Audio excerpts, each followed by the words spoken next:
Ideal age कौन सी है जिसमें आप शादी भी कर लें? दो जो एक्सट्रीम्स है ना वो प्रेगनेंसी के लिए बहुत डेंजरस हैं, एक टीनेज और एक 35 के बाद। मोस्टली तो पेशेंट कंसीव ही नहीं करते 35 के बाद। अगर कंसीव कर भी लेती हैं तो मिसकैरेजेस हो जाते हैं, डिफॉल्टेड बच्चे हो जाते हैं। औरत के अंदर मोटापा है तो उस प्रेगनेंसी औरत कंसीव नहीं कर पाती। 100% होते हैं। आइडियल एज आजकल अगर आप देखें तो आइडियल एज कौन सी है जिसमें आप शादी भी कर लें, वो आपके लिए बेहतर रहता है? क्योंकि मेडिकली पॉइंट ऑफ व्यू से अगर हम इसे देखें कि आप समझती हैं कि आगे भी ऑब्वियसली आपने फैमिली को अपनी ग्रो करना है, आपने प्लानिंग करनी है, तो उस हिसाब से कौन सी एज बेहतर होती है?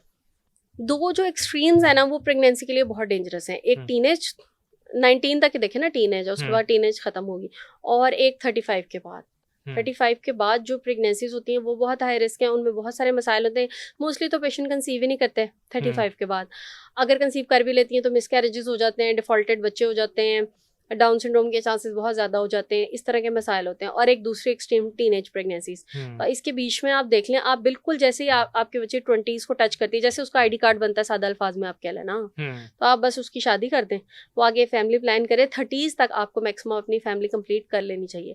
जबकि इसके ऑपोजिट जो हमारी सोसाइटी में हो रहा है, 30s में जाके सोचना शुरू करते हैं अब इसकी शादी कर ना दें। करते करते वो 32-33 साल कर लेते हैं। फिर वही बात है, वो जब प्रेगनेंसी के लिए ट्राई करती है, प्रेगनेंसी होती नहीं है, वहाँ से जो है ना एक बहुत दर्दनाक स्टोरी का आगाज हो जाता है। तो जो आइडियल एज है, मैं वही, अच्छा इसमें एक चीज़ मैं लाजमी ऐड करूँगी, पढ़ाई, करियर या जॉब या आपके जो भी प्लान्स हैं, आपने फॉरेन मूव करना है, ये वो, इन चीज़ों को हिंड्रेंस ना बनाएं। हर चीज़ वेट कर सकती है, आपके एग्जाम्स वेट कर सकते हैं, आपका करियर वेट कर सकता है, लेकिन फैमिली बेयरिंग की एक स्पेसिफिक एज है, अगर ये निकल जाएगी ना, आप बच्चे नहीं पैदा कर सकते। और उसके बाद पूरी जिंदगी के लिए आपको एक पछतावा आजकल ये रहता है। आपने देखा है, पहले जमाने में होता ही नहीं था। आप नॉन मेडिकल बंदे को भी पता है आईवीएफ कोई चीज होती है। आप लाहौर में जाएं, हर रोड के ऊपर एक ना एक आईवीएफ सेंटर आपको मिल जाएगा। अब हर सिटी के अंदर आईवीएफ सेंटर बन रहे हैं। क्यों बन रहे हैं? क्योंकि लोग नेचुरली बच्चे नहीं पैदा कर पा रहे हैं। क्यों नहीं कर पा रहे हैं? इन्हीं मसाइल की वजह से। शादियां इतनी लेट है, लाइफस्टाइल खराब है, हेल्थ के कोई हालात नहीं है, सब कुछ खराब हुआ पड़ा है, तो उसकी वजह से नेचुरल प्रेगनेंसीज हो ही नहीं रही हैं, तो उसका ऑल्टरनेट फिर आईवीएफ है। अच्छा, हम जब भी बात करते हैं हम कहते हैं कि अगर औरत के अंदर मोटापा है तो उसको इश्यूज फेस करने पड़ सकते हैं। अगर यही मोटापा मर्द के अंदर हम देखें तो क्या इसकी वजह से भी इश्यूज होते हैं कि प्रेगनेंसी औरत कंसीव नहीं कर पाती? 100% होते हैं। अगर जो मेल पार्टनर है वो उसमें ओबेसिटी यानी कि मोटापा बहुत ज़्यादा है, या वो स्मोकिंग करता है, आजकल स्मोकिंग भी बहुत कॉमन है, या ऑफ द रिकॉर्ड बता के तो कोई भी नहीं करता, लेकिन हमारी सोसाइटी में बहुत कॉमन है अल्कोहल ड्रिंकिंग। अब ये करते हैं, मर्द को शुगर है, डायबिटिक है, या उसको किसी किस्म की कोई और बीमारी है, तो जाहिर सी बात है जब उसका जिस्म बीमार है या किसी किस्म के आप कह लें कि एडिक्शन में है, तो उसके आगे से जो जरासीम है वो भी अनहेल्दी होंगे, और वो कभी भी एक हेल्दी फिटस नहीं बना सकते। उसमें मिसकैरेजेस होंगे औरत को, लेकिन उसकी वजह उसका मेल पार्टनर है, लेकिन ब्लेम बेचारी औरत पे ही आएगा। अब इसमें अच्छा, इनफर्टिलिटी में ना लाजमी हर डॉक्टर करता है, पेशेंट का भी हक बनता है, कपल काउंसलिंग होती है कि अगर एक फीमेल आई है तो हम ये प्रेफर करते हैं कि हम उसे कहें कि आप अपने हस्बैंड के साथ हैं। उसमें एक तो ये होता है कि जर्नल सा एक हस्बैंड का ओवरव्यू हो जाता है, एक जैसे अभी हमने जो जिन पॉइंट्स पे डिस्कस किया, मोटी सी एक हिस्ट्री हो जाती है। फिर अगर हमें कोई इशू लगता है कि है हस्बैंड में इशू, फिर हम उनको मेल डॉक्टर्स या यूरोलॉजिस्ट के पास भेज देते हैं और उन्हें कहते हैं आप ट्रीटमेंट करवा के हमारे पास आ जाएं। लेकिन हमारे यहाँ क्या होता है, सारा फोकस औरत पे है। उसे टीके लगवा दो, ड्रिपें लगवा दो, दवाइयाँ दे दो, मेल की तरफ कोई आता नहीं है। उसकी वजह से ख़वातीन काफ़ी सफ़र करती हैं। तो इस चीज़ का ध्यान रखना चाहिए। मेल इनफर्टिलिटी ज़्यादा है फीमेल इनफर्टिलिटी से, लेकिन इसको बिल्कुल अंडर एस्टिमेट किया जाता है। बिल्कुल ऐसे ही है। लास्ट में मैं आपसे पूछना चाहूँगा कि कौन सी ऐसी आम गलतियाँ हैं जो ख़वातीन प्रेगनेंसी के दौरान करती हैं जो नहीं करनी चाहिए? सबसे पहले तो जो अभी हमने बात की है कि चेकअप नहीं करवाती हैं, 9 मंथ्स के चेकअप को इम्पोर्टेंस नहीं देती हैं। फिर ये है कि एक चीज़ आप हमेशा याद रखें, बिल्कुल ज़्यादा अल्फाज में, बच्चे ने माँ का अक्स ही निकलना है। अगर आप 9 मंथ्स अपनी डाइट नहीं अच्छी रखती, अपने टॉनिक्स नहीं आप लेती हैं, ठीक है, अपनी सेहत का ध्यान नहीं रखती, अच्छा खाती नहीं है, और बिल्कुल आप कह लें कि बेड पे बैठ जाती हैं, ये भी एक गलती है, बिल्कुल सेडेंटरी हो जाती हैं, और आप बिल्कुल एक अनहेल्दी वे में 9 मंथ्स गुजार देती हैं, तो बच्चा भी वैसे ही निकलेगा। आप ये एक्सपेक्ट नहीं कर सकते कि एक मदर एक अनहेल्दी तरीके से 9 मंथ्स गुजारती है और आगे से एक बहुत हेल्दी बच्चा आएगा, ऐसा नहीं होता।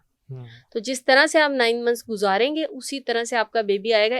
इनफैक्ट इसमें कहते हैं कि बच्चा जो बाहर आपका एनवायरनमेंट है, उसे फील करता है और आवाज़ें सुनता है, और वो आवाज़ें वो अपने ब्रेन के अंदर सेव भी करता है।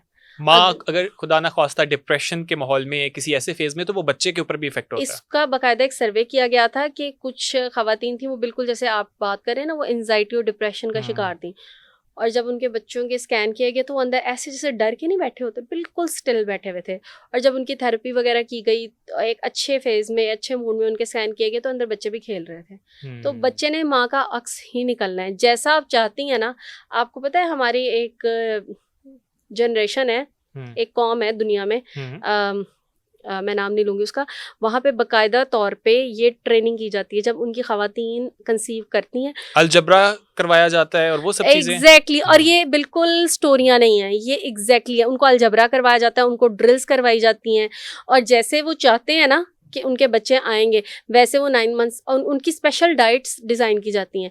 अच्छा, हमारे यहाँ एक और बहुत बड़ी मिथ है, हर चीज़ खा लेंगी, बर्गर पिज़्ज़ा शवार में अनहेल्दी, बच्चे का दिल कर रहा है। बच्चे का नहीं दिल कर रहा, वो आपका ही दिल कर रहा है, बस आप बच्चे पर डाल के जो है ना वो कर रहे हैं।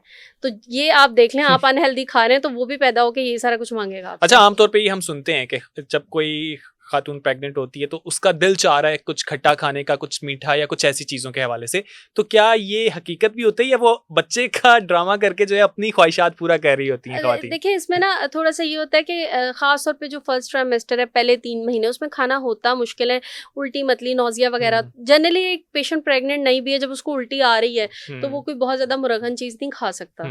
तो उसमें ये होता है कि लाइट डाइट, जैसे हम नॉन प्रेग्नेंट स्टेट में भी अगर हमें डायरिया या कोई इस तरह, जैसे सीजन आगे आ रहा है, गर्मियाँ नहीं खाने को दिल करता, तो हमें दिल करता है कोई हल्की फुल्की लाइट सी डाइट हो, वो तो चले एक ठीक बात है कि आप इनफोर्स्ड ईटिंग ना करें कि जी आपने आज ये बस कीमे का पराठा खा के उठना है यहाँ से, इस तरह ना करें। लेकिन जो भी आप खाते हैं ना, उसका एक हेल्दी वर्जन भी हो सकता है।